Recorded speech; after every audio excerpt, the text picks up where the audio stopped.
Right, we're back again. This is the last video for today and for the week, and then you're on your weekend break. And this lesson is our last mental maths refresh and a little bit of science at the end for Mr. Detrix.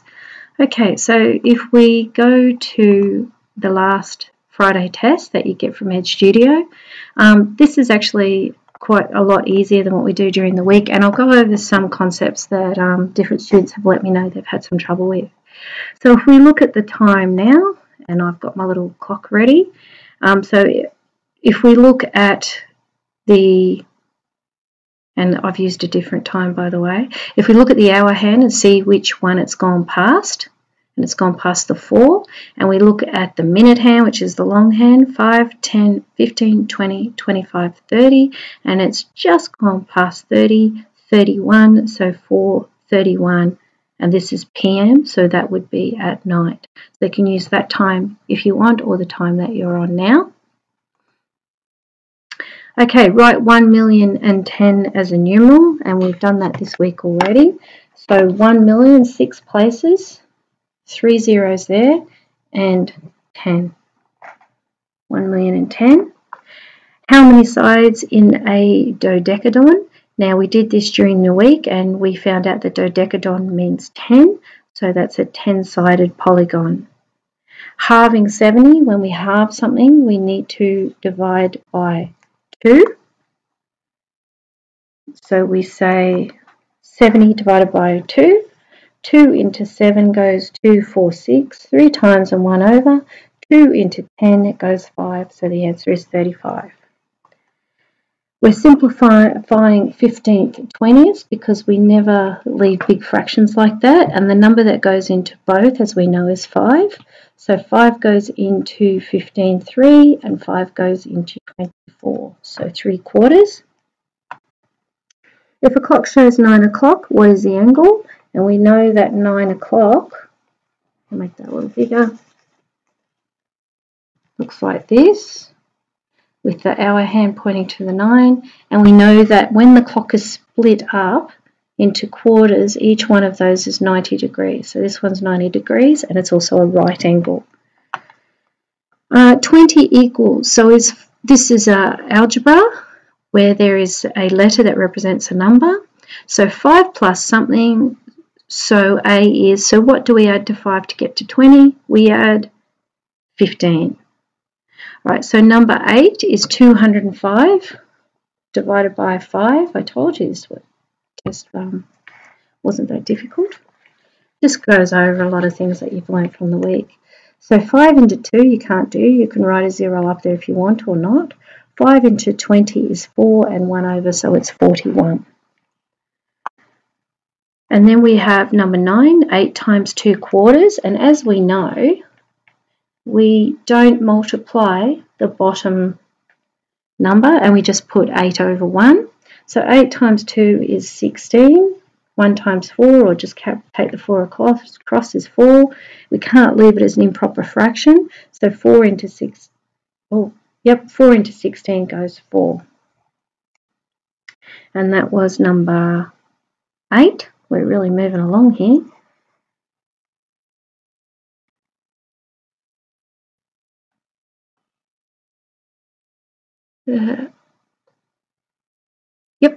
Okay, number 10. If a blue ute has a tear or tar of 1,100 kilograms and its gross weight was 1,000 kilograms, what is the aggregate weight?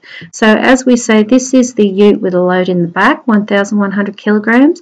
This is the weight of the ute on its own, and we want to find out what its load's going to be. So this is 1,100, this is 1,000, so we don't even need to do that on our whiteboard. We know that the answer to that is 100 kilograms. 7 plus 8,000, the trick is we know there's 3 zeros on each side of the equation, so we just add these numbers. So 8 plus 7 is 15, and then add the 3 zeros, so that's 15,000. Pick the 2 shapes that are similar. Well, it doesn't matter if they're upside down, they don't have to be identical, so it's this one and this one. 30% of 100, well, that's made it nice and easy for us because 100 percentages is made up from 1 to 100. So 30% of $100 is $30. Then we go over to 14, and it's 3/4 plus 3/4. And we just add them like this, and we can even leave the bottom number the same. And 3 plus 3 is 6, and put the 4 over. We can't leave it as an improper fraction. So 4 goes into 6 once, and there's 2 over 4, and then we have to simplify that again, so it's 1 and 1/2.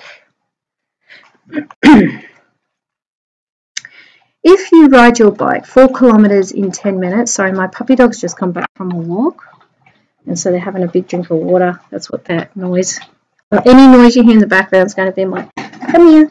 Do I say hello? Come here. Come here. Come here.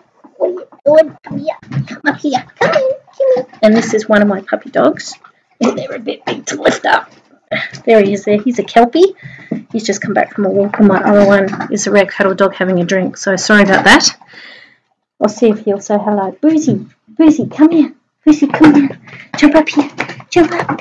Jump up. He's a bit of an older dog, so. Oh! He hit his head on the table, but here he is here. And I've got 3 dogs, and the other one's still asleep. So that's what all that noise is, so please ignore that. Okay, so if you ride your bike 4 kilometres in 10 minutes, how many kilometres can you travel in 1 hour? So we divide 1 hour, well, first of all, we change it into minutes, which is 60, and there's 6 10 minutes, so we times 6 by 4, and that's 24 kilometres. 16 is round 7 3/7, and as I showed you yesterday, if we have a rectangular block and there's 7 parts and there's only 3 coloured in, that's not even half. So when we round 7 3/7, we round it back to 7. Name this shape. We did that earlier on in the week, and it's trapezium. And then BODMAS here, well, we've got 2 brackets. You can start at either one. 4 plus 8 is 12. So we write 12 there. And 3 plus 3 is 6. So the answer for that is 12 times 6, which is 72. $20 take away $4.25. We can take the 4 off the 20, which makes it 16. Then for the one of those dollars, we take the 25 cents off, which makes it 75. So then it's $15.75. Okay, Eastern Standard Time. Now, just to really explain that, I just wanted to show you a map with the time zones. So we live on this side of the world, so we're in the Eastern time zone over here. This is America's map, but this is the different time zones. The Central time zone in America, the Mountain time zone, and the Pacific time zone. So there's, for us, the Pacific time zone and the Eastern time zone, which is what we live in. And the question is,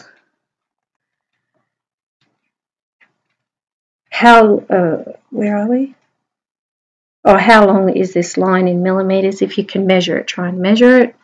About, I don't know, 1.5 centimetres. So that's 1.5, and you add a 0, so that's 15 millimetres.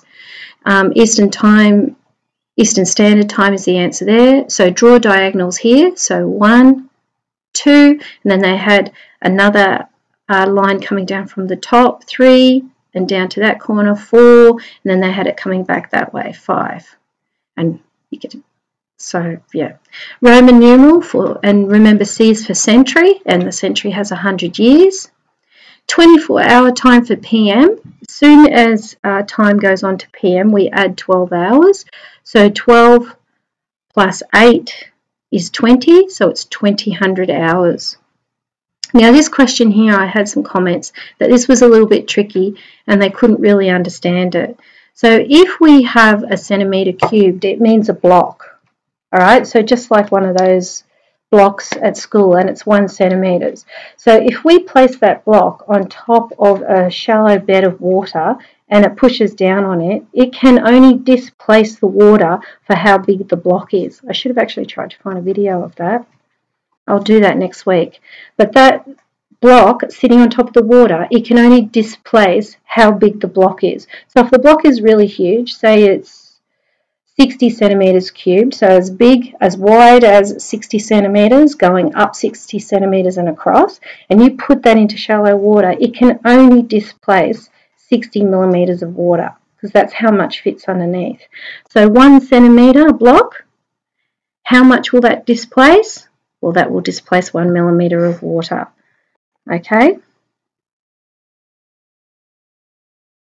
All right, so that's maths today. That was pretty quick. Send that in to me. Don't forget to head it up. I should have said it. I think we all know that now, though. Week 1, Friday the 24th, and just write Math Mentors on it and send that in to me. And now if we have a really quick look at the science for this week in Mr. Detrick's lab. Okay, so there's 2 parts to this. There's task 1 and task 2. So you had to watch this video, and then you open up this document here. And it just says, after you've watched the video, using these words, you should be able to put them in order. So you just write them in order and save it, and you can send that to me, and I'll send it to him if you want. I don't think there's a drop box down the bottom. Some of the screens have drop boxes. Oh, there's the answer. And there's this question here. A digital microscope was used to enlarge the images below. Can you guess what they are? Click on each image to enlarge. I've tried to click on those, and I can't seem to get them to enlarge. So maybe if you can do it, but I can't seem to get it to work. But anyway, go in and watch the video, have a look at that one. And coming up for weeks 3 and 4, there's going to be the toy design activity on there, because we need to get that done, and a lot of people didn't get a chance to do it. Anyway, have a great day. I think we've covered everything. Have a good rest over the weekend, and I will see you next week.